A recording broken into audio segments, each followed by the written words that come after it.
Hi, this week I was in Yerushalayim, and by good chance, getting on the wrong bus, I was able to go downtown and buy the latest volume, Bamidbar, in the series of uh, Masoret Harav, the comments gathered from different sources of the Rav, Rabbi Soloveitchik, on Parshat HaShavua.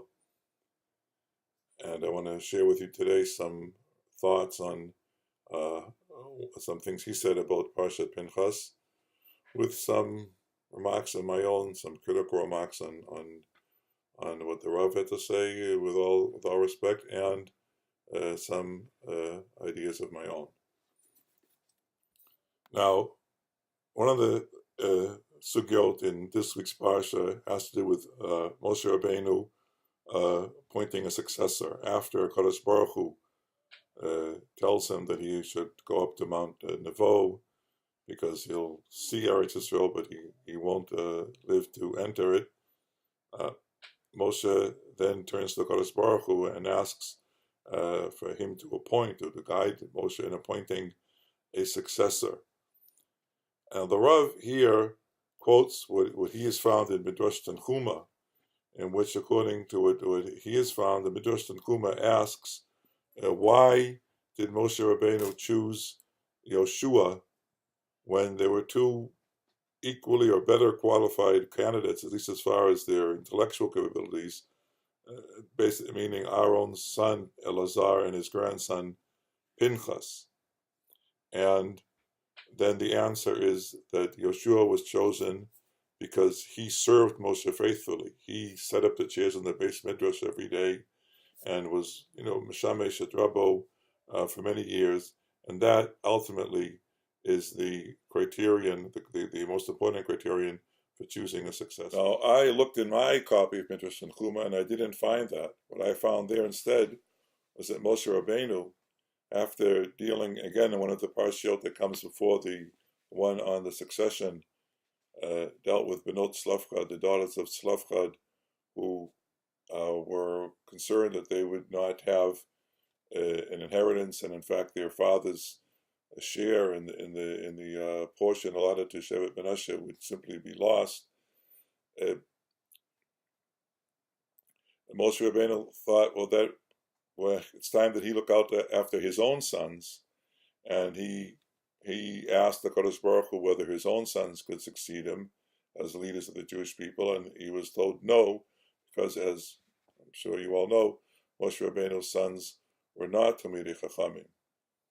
But the Rav also brings the Rambam at the very beginning, an introduction of Mishnah Torah, and I think that this is really where the Rav got his idea, that the Rambam in the introduction of Mishnah Torah, where he talks about the transmission of the Torah Sheba'al Peh, says that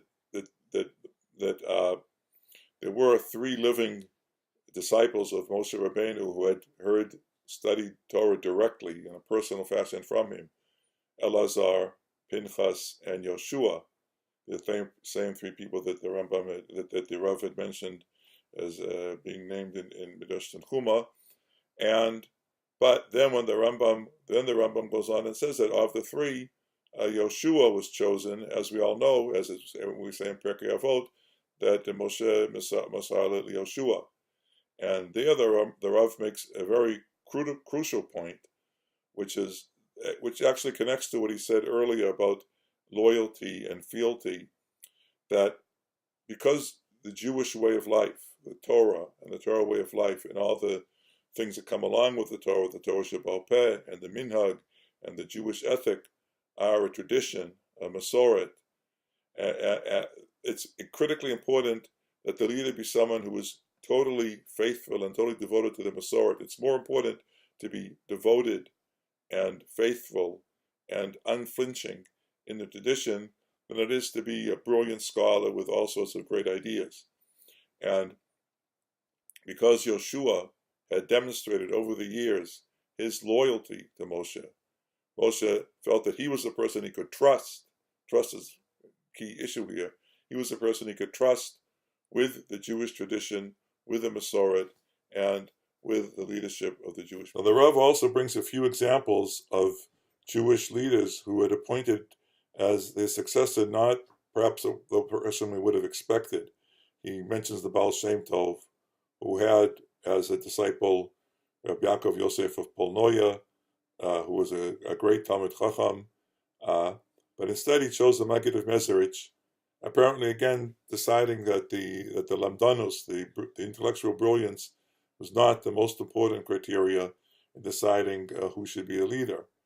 And then he mentions the Gra, the Gaon of Vilna, who chose Reb Chaim Volozhin, who obviously was a great Talmid Chacham, but the Rav lets on that he was chosen no less because he was so loyal and devoted to the Gra. Apparently the Gra felt that he could be trusted with carrying on the tradition that the Gra had devoted his life to. This leads me to speculate about something which I just have heard from a reliable source, but nothing written, that the Rav had something in the back of his mind in his own family history. I've heard that the Rav was troubled why his grandfather, Chaim Brisk, had chosen his youngest son, Rabbi Yitzchak Zev, to succeed him in Brisk, and passed over the Rav's father, Rabbi Moshe Soloveitchik, who was older. I don't know anything about this, just have heard about this, but apparently this is something that had troubled the Rav, and it may be connected to this. There may have been something about again, intellectual brilliance versus personal fidelity and loyalty, but I don't know. I'm just leaving this out, throwing this out here to you. If anyone knows anything, Now, finally, I will have one more thought. It's my own thought, but I'll work into with some of the things another thing that the point that the Rav made. As I said at the beginning, the Rav, on the basis of sources, had mentioned that one of the potential candidates to succeed Moshe Rabbeinu as leader of the Jewish people was Pinhas. And of course, Pinhas is the hero of our Parsha. It's called Parshas Pinhas. Parsha begins with Pinhas being rewarded for his mighty act in killing Zimri in his flagrant, the ultimate in chutzpah, the ultimate in lahachis act, and the Kadosh Baruch Hu says he's rewarded with kuna and brit shalom. And the question is, well, if that's and the Rav actually says that this act of Pinchas showed that he had a role in leadership.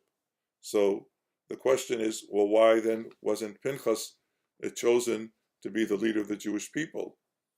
And setting aside, of course, the fact that he was a Kohen, but that's not necessarily relevant here. Before I show you my own 2 cents worth, just one more point. The Rav makes the point: why is someone rewarded with Brit Shalom, the covenant of peace, for killing? He killed Zimri and the Midianite woman on the spot, and the Rav says because sometimes pacifism is the opposite of peace. For sometimes to have true peace, one has to fight, one has to resist evil, one has to kill evildoers. And he brings the famous example of Neville Chamberlain and Munich making peace with Hitler, and we know what that brought to. And I won't get political and talk about our own peace initiatives and peace activists who have not a little blood on their hands. But it's an interesting point that the Rav made, that the pacifism itself is not the path to peace when faced with real evil. But getting back to the point I want to make, why wasn't Pinchas chosen? I would suggest that one act, no matter how mighty, even heroic, the Rav doesn't call it heroic, but someone rising to the occasion when no one else does it, does not make you into a leader. The leadership qualities are many, and the training for leadership is long and intense. So we have war heroes. We have people, our citizens, who do tremendous acts to save people who are in accidents or whatever, and we reward them rightly, and we praise them, and we give them all sorts of honors and gifts. We should do, but to say that on the account of being, that one act, they can lead the people, and of course, we're talking about a permanent lifetime position. That's not the case. So when it came to looking for leadership qualities to lead the Jewish people on this tremendous task of being the first generation after Moshe Rabbeinu and going into Eretz Yisrael, the Moshe Rabbeinu was looking for something more than someone who had done one great act, and chose Yoshua, who of course had his military training in fighting Amalek under difficult circumstances, and then served Moshe loyally. So these are a few thoughts, and I'm thrilled that the Bamidbars come out, and hope that Eretz Hashem by next year we'll have the full set. Thank you, and Shabbat Shalom.